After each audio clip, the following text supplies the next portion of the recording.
Alô, amigos queridos.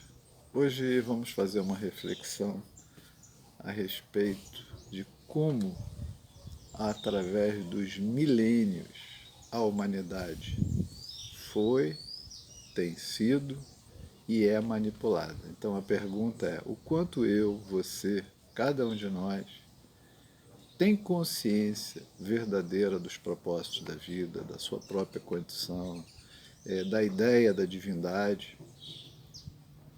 Vamos contar um pouco dessa história e entender o que Kardec nos disse. Obviamente, o grande seguidor de Kardec é Leon Denis. E Leon Denis nos oferece uma obra primorosa depois da morte. Aqui ele fala a respeito das antigas doutrinas. E olha o que ele diz, porque todo mundo diz que o primeiro momento do monoteísmo foi com os hebreus, com os judeus. Não é verdade. Está escrito aqui, ó, se vocês pegarem a Índia, né, ele fala sobre as antigas doutrinas, logo no capítulo, primeira parte, Crenças e Negações, as Religiões, a Doutrina Secreta. E aqui ele diz assim, falando a respeito dos Vedas. Os Vedas são monoteístas. Então, 2, 3 mil anos antes de Cristo, essa data é meio imprecisa, alguém fala de 4, 5 mil, mas vamos falar 2, 3 mil anos, tanto faz. Quando a humanidade ofereceu certas condições de cultura, de capacidade de compreensão, a espiritualidade, né, através de Jesus, ele envia mensageiros, e vem Krishna.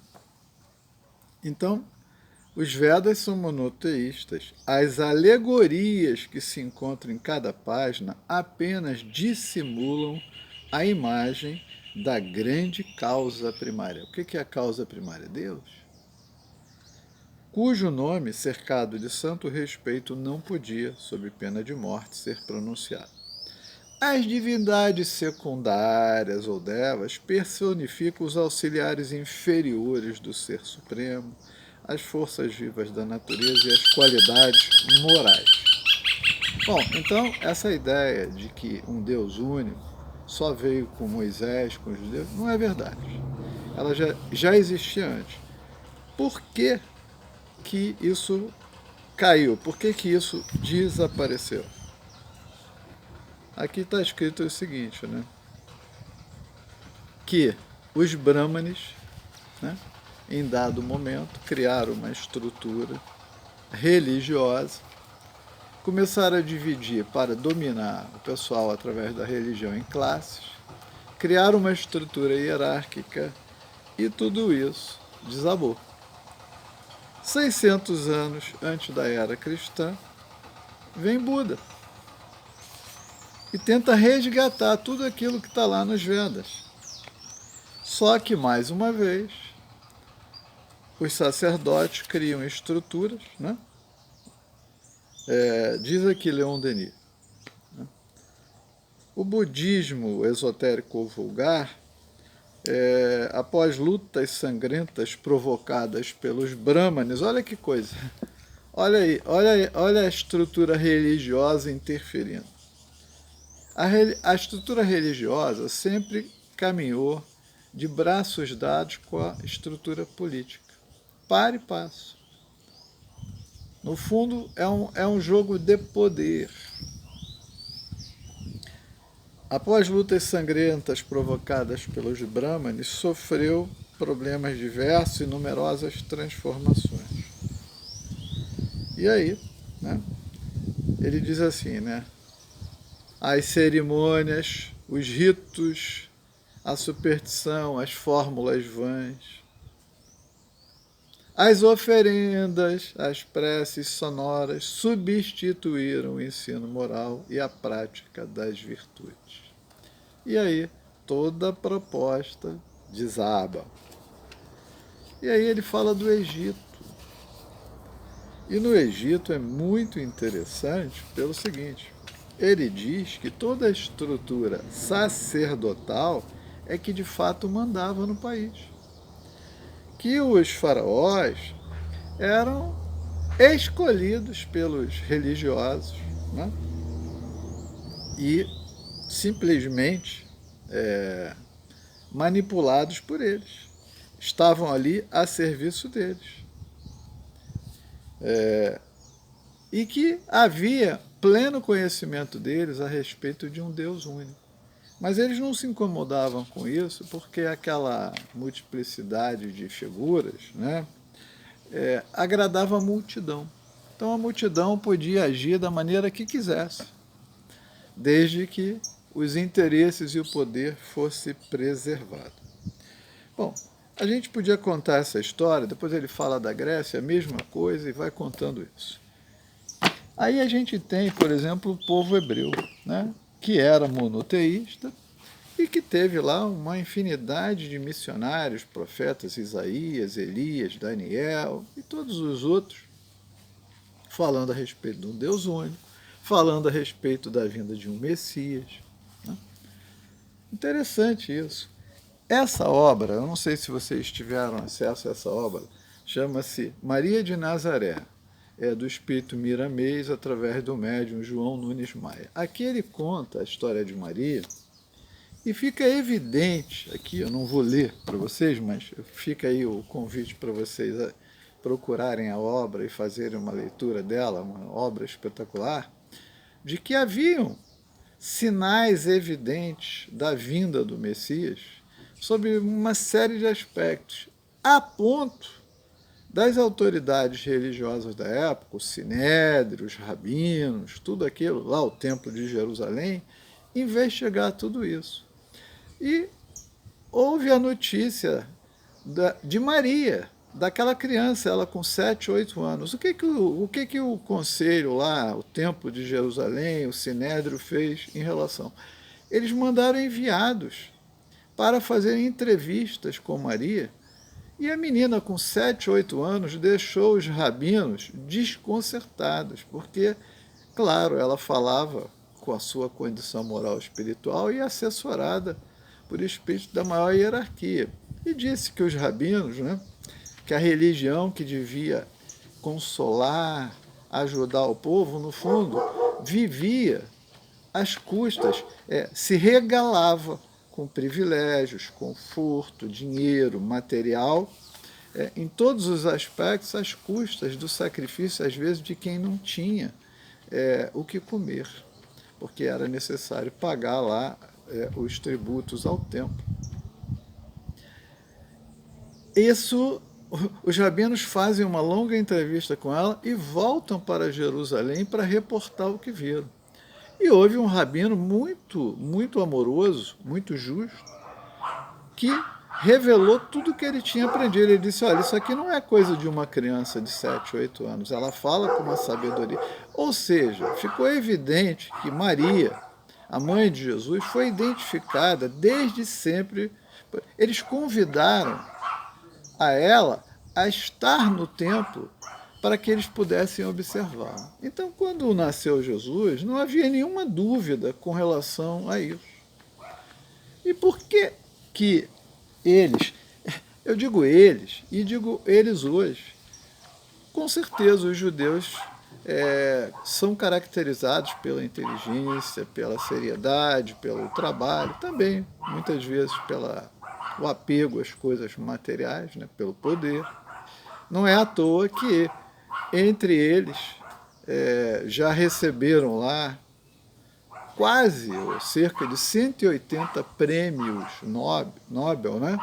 Nas áreas mais diversas da inteligência, da ciência humana, demonstrando que são seres brilhantes. E por que esses seres brilhantes, tão brilhantes a ponto de serem tão premiados, reconhecidos, não entenderam, enquanto judeus, lendo as Escrituras, Jesus?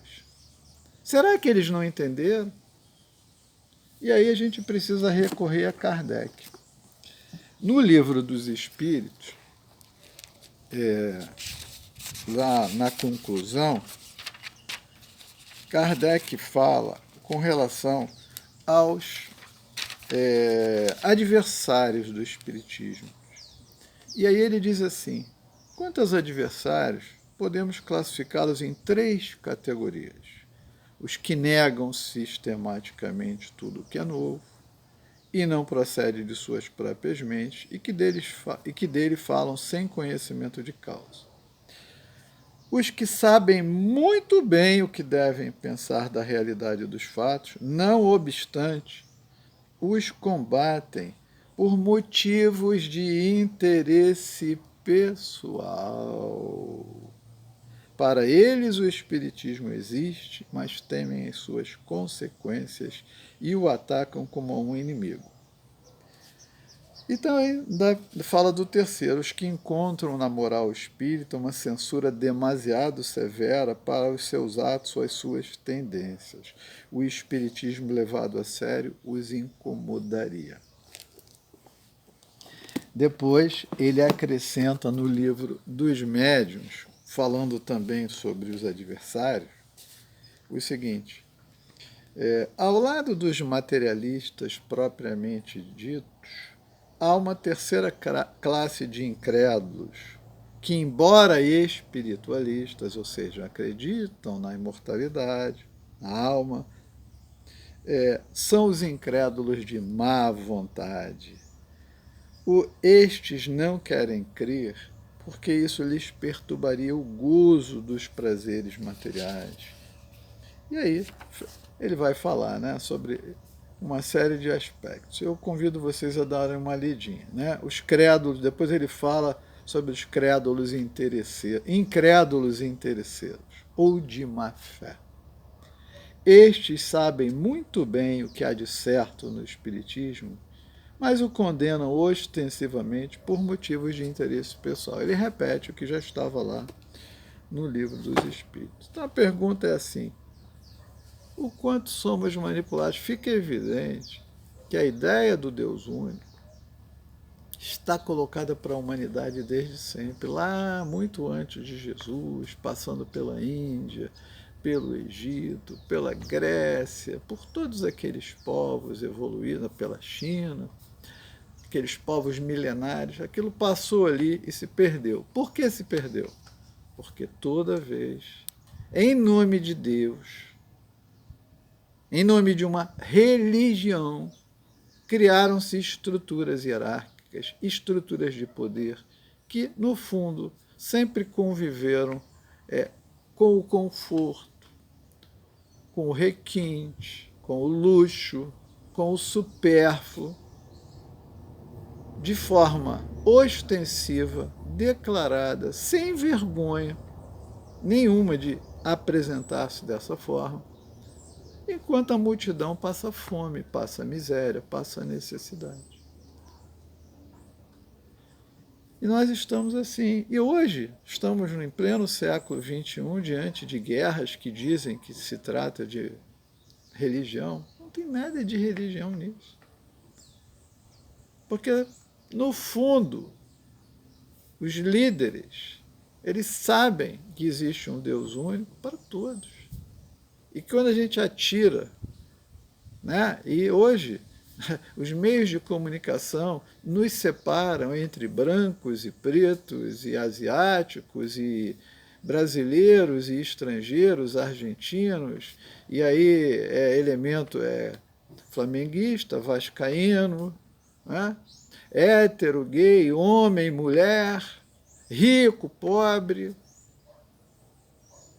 Tudo isso é feito por um processo deliberado de manipulação das massas. Ou seja, a humanidade, correndo os milênios, continua sendo enganada, completamente enganada. Meu amigo, não existem guerras, existem interesses. O cara que vende arma, ele vende para um lado e vende para o outro. Ele vende míssil para um lado, vende míssil para o outro. O cara que diz que combate as drogas financia os movimentos de droga. Tudo isso que é feito em nome da minoria é para atingir a maioria. E as pessoas compram isso como verdadeiras bandeiras, falando bobagem. Instituições governamentais, instituições tradicionais de cada país se engajam em movimentos completamente equivocados, defendendo bandeiras quando a bandeira devia ser uma só, a fraternidade. E dentro da bandeira da fraternidade, todos são acolhidos, independentemente de suas opções para A, para B, para um lado, para o outro, para a direita, para a esquerda.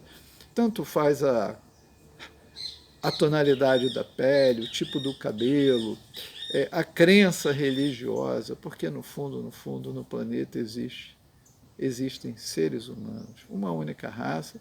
Na verdade, somos espíritos, todos filhos do mesmo Pai, que tivemos a mesma origem, estamos aqui vivenciando experiências materiais, cada um dentro de um cenário, de um contexto, mais apropriado para o seu desenvolvimento. E as pessoas compram essa ideia, as mais variadas. A televisão, os meios de comunicação estão cheios de mensagens que só levam as pessoas a se separar, a se desunir, a se desgostar, às vezes até a se odiar.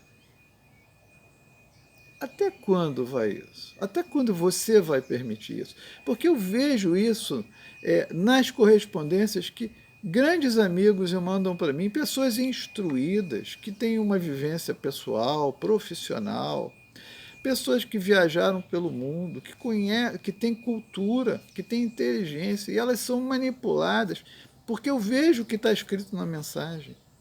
Alguém lança uma bobagem qualquer e aquilo é compartilhado por dezenas, centenas, milhares de pessoas. Olha, se eu quisesse que esse vídeo aqui, que vai ser visto por 10, 15, 20, 30 pessoas, fosse propagado, bastava eu botar um título mentiroso, aí ia ter 1 milhão de visualizações. Alguém bota uma bobagem dessa, todo mundo vai lá de curioso e olha, não faço isso porque esse não é meu propósito. Meu propósito é, de alguma forma, elucidar, debater, pelo menos colocar o tema para reflexão. Então, vamos pensar a respeito, tá? Muita paz para vocês.